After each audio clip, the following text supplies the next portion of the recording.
சாட்டை துரைமுருகனுக்கு நாங்கள் ஒன்று ஞாபகப்படுத்த வேண்டியது இருக்குது. எது கேவலம்னு. ஒரு பெண்ணை காதலித்து 7 முறை கருகளை தரல சீமான், அது கேவலம். அந்த பெண்ணை நான் திருமணமே செஞ்சுக்க முடியாது, கல்யாணமே பண்ணிக்க முடியாதுன்னு விட்டுட்டு ஓடி வந்தார்ல, அது கேவலம்.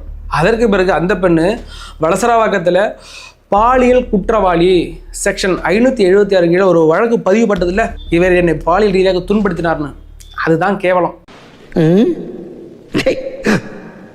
ஏன் இப்படி பார்க்குறாரு?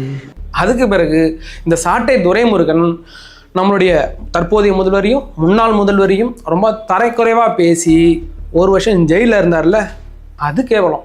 அதுக்கு பிறகு அந்த கட்டப்பையை கையில் தூக்கிட்டு மாமனார்களில் விருந்து முடிச்சுட்டு வந்த மாதிரி வந்தா போல இல்லை, அது கேவலம்.